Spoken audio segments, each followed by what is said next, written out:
every day the beach changes. So this sandbar I'm riding on right now, which is totally awesome. There's like very little seashells. And this is what, almost high tide.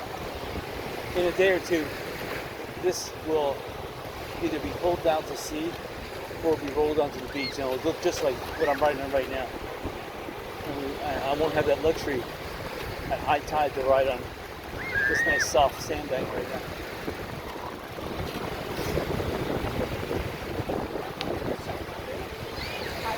Whoa. That's a big dog. Cross between a St. Bernard and one of those pincers, one of those mousers.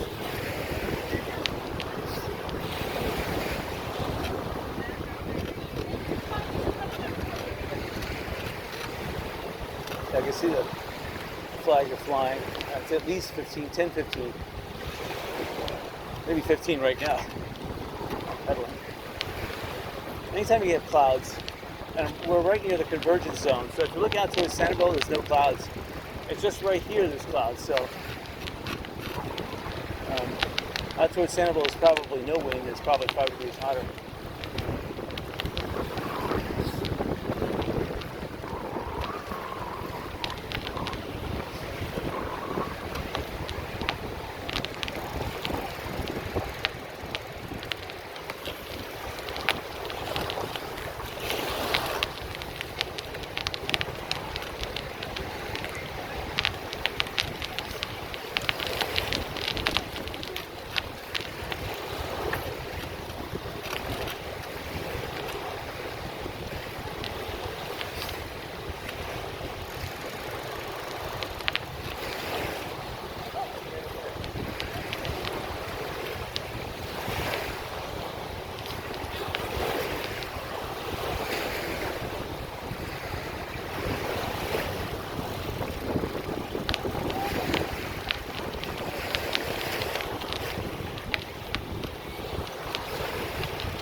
I'm not going to go all the way down. I'm taking too long to go the full trip, so I'm just going down to the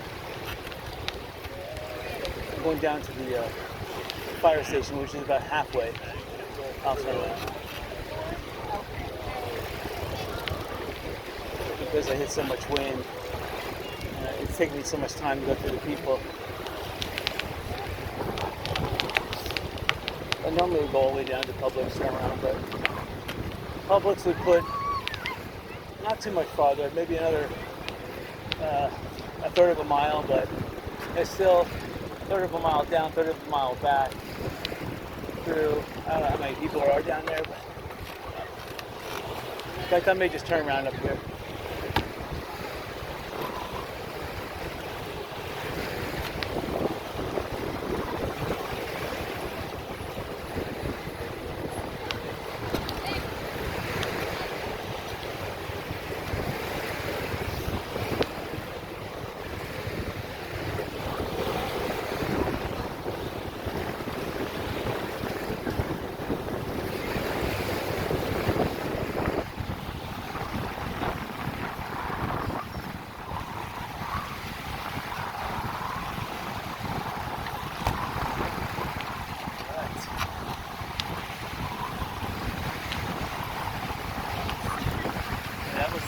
Bulge in the beach.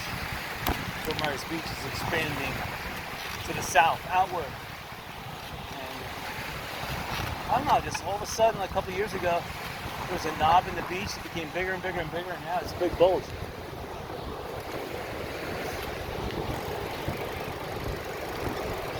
I have a feeling we haven't seen the end of that bulge. It's going to keep on extending outward until it, I don't know if Sanibel Island will connect to it, but it's going to keep on going outward.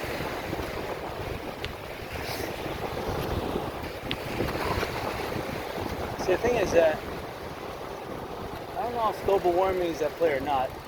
Maybe the seas have risen 1.5 feet in the last 50 years. That's still negligible. But Florida itself is something happened to Florida somewhere around 65 million years ago, there were 3 large impacts in the Gulf of Mexico. Florida is still rebounding. It's still moving upwards. So the seas could be rising, but Florida itself is also rising. And Florida used to be at the bottom of a lake until 3 large objects hit the Gulf of Mexico. 3 extremely large objects. And yeah, that caused the end of the dinosaur. It definitely caused most of the vegetation on the top of the planet to burst into flames. And yeah, it caused basically the Indian subcontinent to erupt with lava. But what it also did is it caused North American continent to be pushed over the Pacific continent. It caused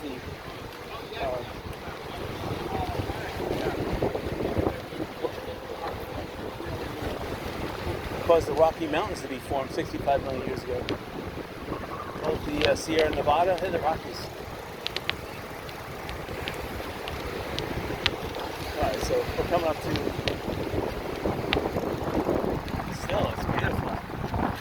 Oh man. The wind is blowing the water onshore, and it's making it's not, at the Sample Lighthouse you have what's called a lazy river. It's pretty awesome to see. This is a micro lazy river.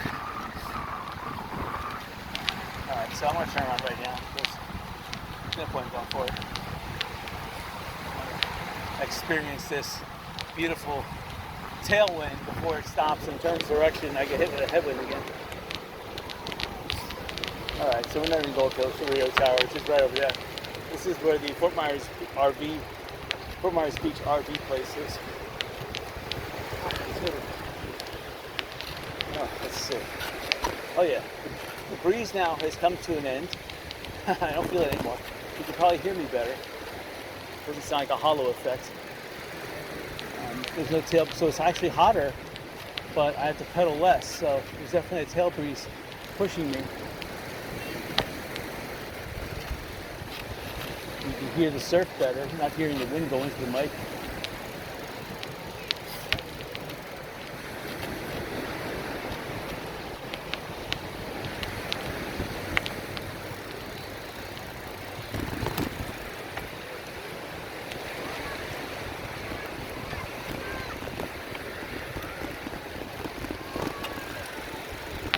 A lot of sandcastles at the beach.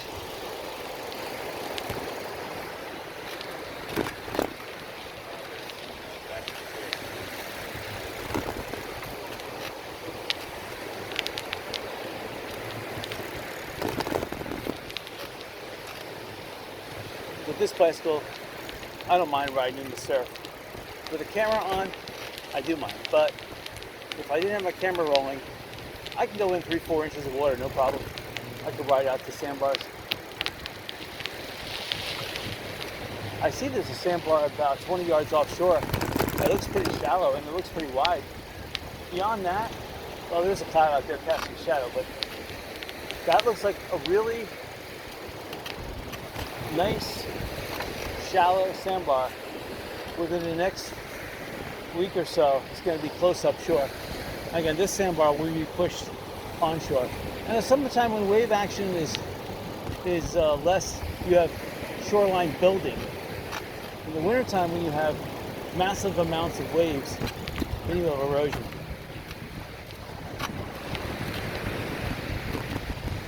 Only when there's a hurricane do you have the shoreline get disrupted. But that's only momentary for the 2 days that occurs, and the beach regenerates itself because, for the most part, longshore current dictates where the sand is going to be deposited. And even if a hurricane were to wipe out that longshore current, look, if a hurricane were to disrupt the longshore current, disrupt and change the shoreline, the longshore current would come back after the hurricane hit, literally within a day, and it would start molding and reshaping and grooming, and it would basically regenerate the shoreline as it was. Longshore current dictates what the coast will look like.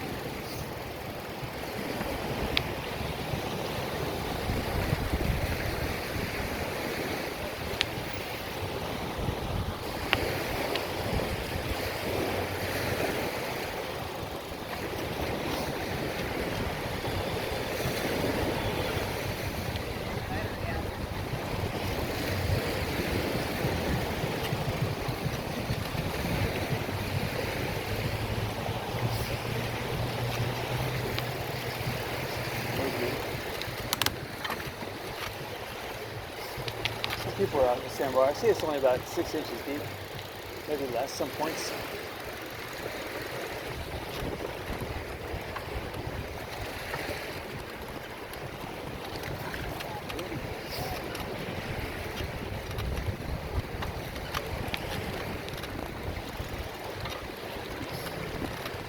Just with garage sailing, when I take a video camera with me, I see things when I watch the video that I don't see when I'm actually holding the video camera and going to a garage sale or going bicycle videoing. So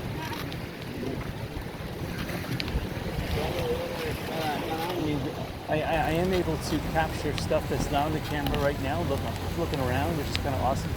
But I still have to keep my eyes forward. Watch out for seashells and people. The camera though is capturing everything, which is kind of cool. So.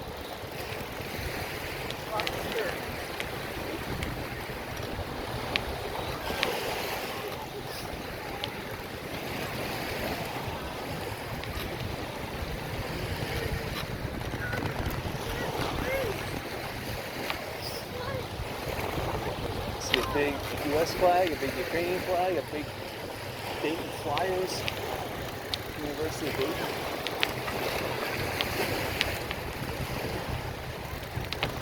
See a TC over there.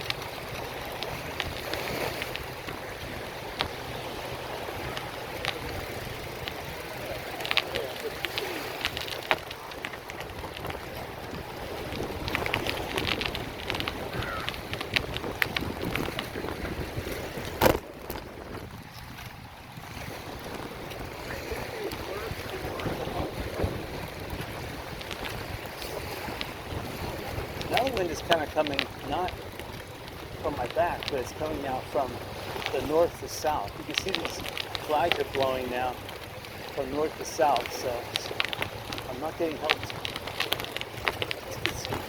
The wind is going out to sea, and the more it does that, the more clouds will develop, because this will create a convergence zone right here on the coast. And that's why you have all these clouds developing, because you're going to have, usually what happens is that the breeze from the shore comes in around now. This is almost 1 o'clock, and the clouds are still going out, so it creates a churning in the atmosphere from lower to upper. When you get that, then you have moisture sucked up and it creates clouds.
People are very subdued. They must have either eat dinner or I don't know what's going on. A little less activity than I thought. It's bad though.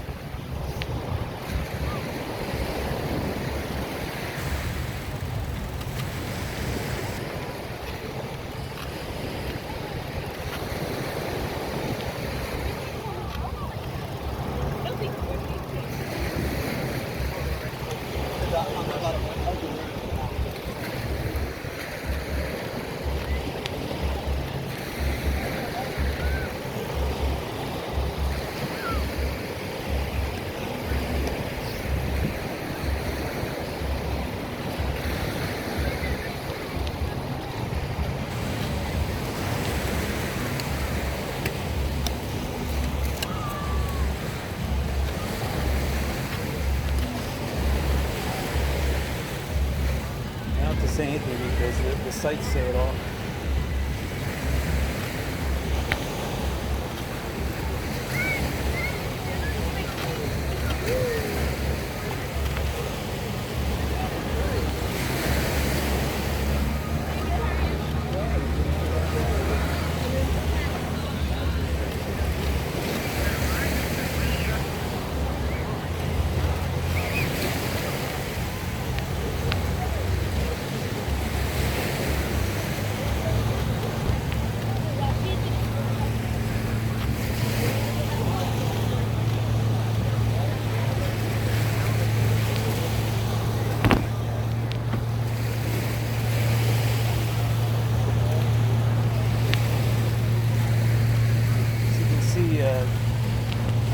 Margaritaville, the pre-construction, or construction, I should call pre-construction, pre-final assembly, let's put it that way.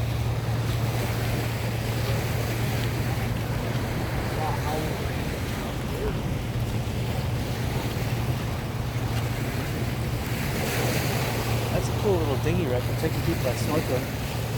Using that little raft out there. Got a motor on it. Maybe it's a glass bottom boat. I see snorkeling apparatus on the boat. So that's what I'm saying. It looks like they're snorkeling, but it could be something more.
Looks like the tide's going that slightly.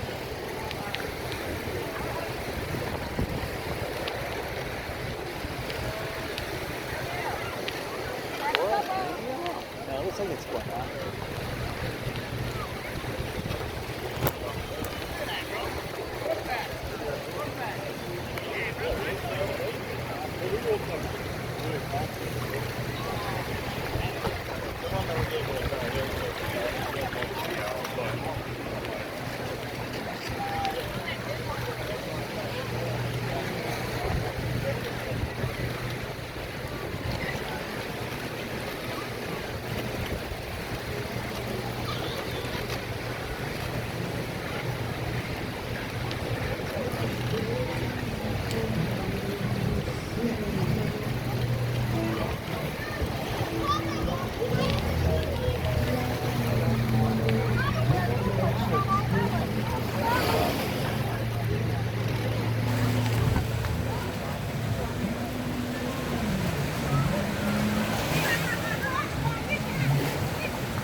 the little thing here to want you.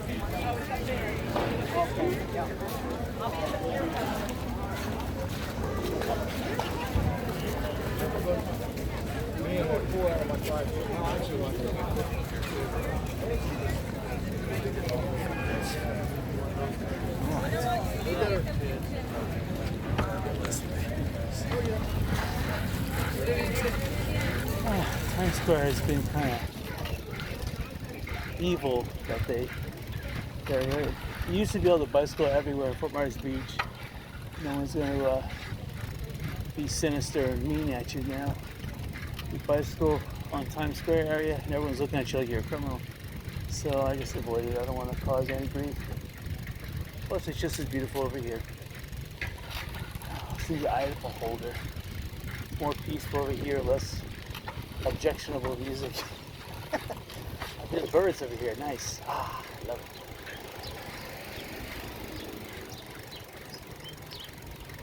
There are some drink fountains in here, so if you need drinks, this is where to go for that free water. Especially if you need to fill up a thermos. This is your only option.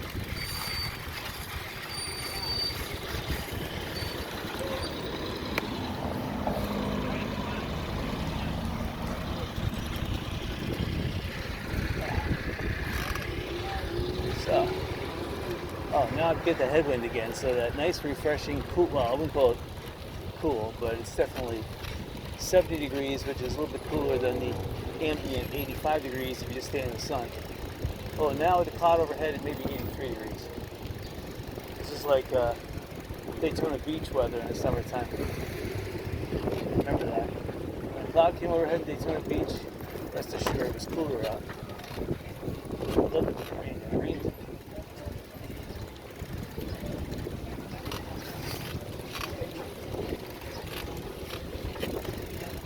Sometimes in Daytona Beach, I can remember you would have extreme wind going down the beach, sometimes 20, 30 miles an hour. A daily occurrence, right around 1 o'clock, 1 to 4.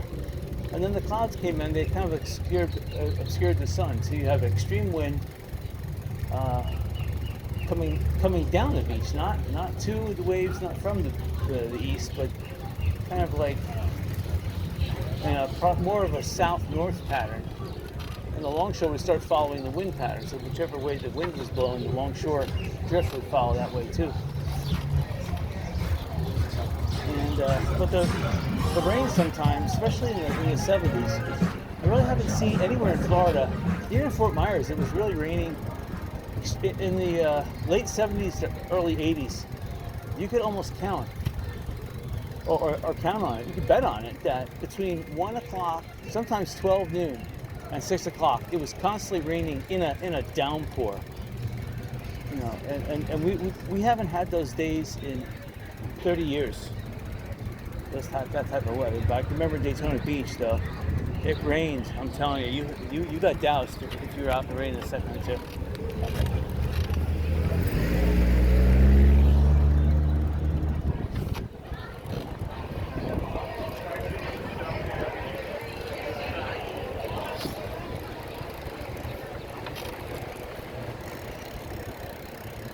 Says renting. It has a stoop up. It's not big enough for a wheelchair. You have to have handicap accessible at a real estate office, and it has to be. You have to allow for that. At least to get into the reception area. That's all you really need. You don't need to allow wheelchair accessible into a conference room, but as long as you can get them into the reception area, that's all you need. So that would be a requirement.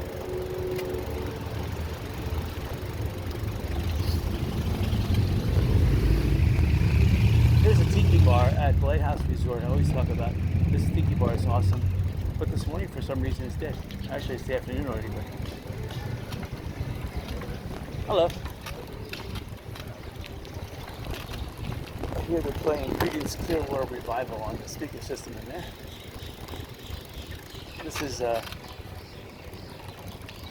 This part of Margaritaville too. You can see how the bottom level here looks like a parking garage.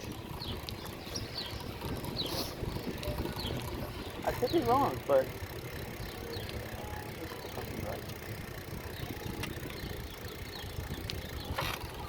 could be conference rooms. I would think that the roadside area would be more of a parking garage with hotel rooms on top of it. Whereas the beach area would be more of the like windows on the water / restaurants, gift shops. That's where the hotel rooms are. That's where you're going to get your money in rental. Definitely have to down shifts.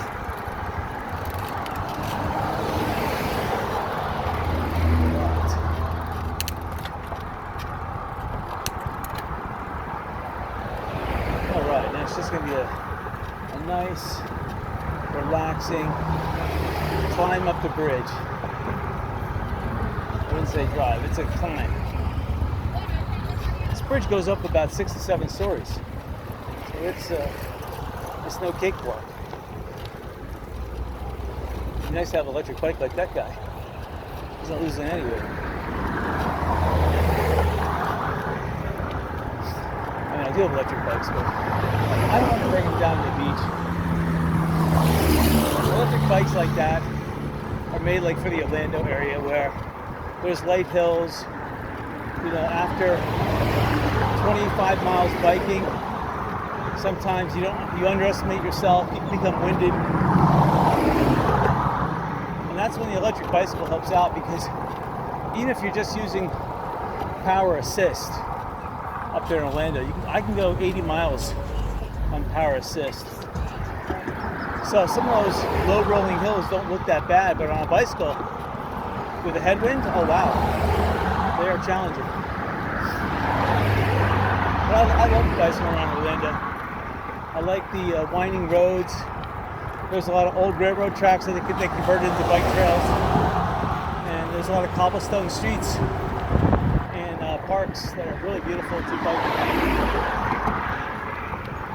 Look at that. A little bit of talking. We passed over the inflection point of the bridge.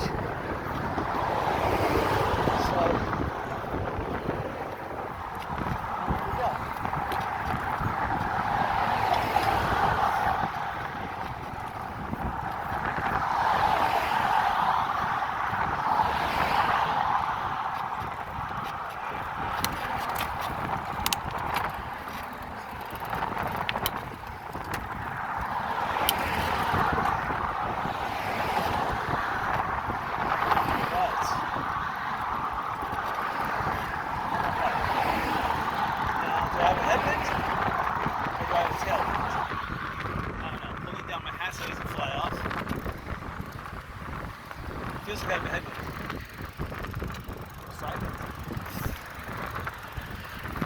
Usually if I have a headwind, it'll decrease my forward speed to the point where I don't really need to brake that much.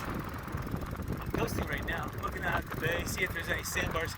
Yeah, I can see the tide's high because none of the sandbars are exposed. I'm looking out towards Bunchy Beach right now. I see a lot of people out at Bunchy Beach. Oh, yeah, it's high tide there too.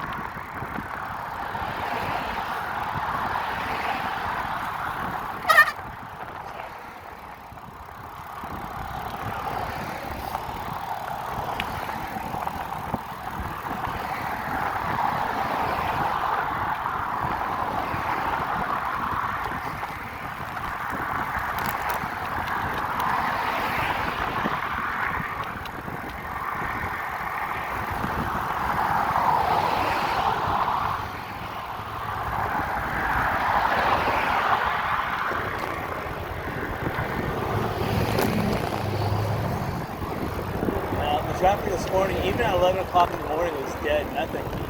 I can see the traffic now. That's backed up for at least 2 miles. So 11:30, that was the latest you can come into Fort Myers Beach with no problem. There's probably no free parking anymore.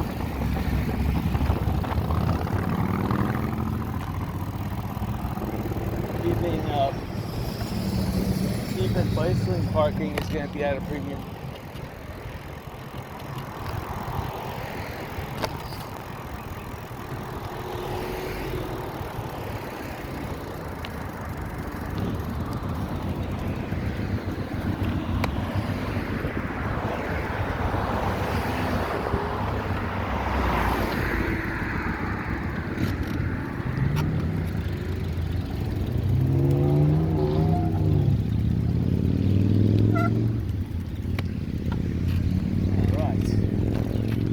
that's it. Back to good old Little Estero Island. Free parking area. Hopefully they'll remain free parking. I'm sad that they took the free parking away from underneath the bridge because business owners used to park over there. And they just didn't tell anybody there was free parking under there because all the business owners wanted to park there. Wow.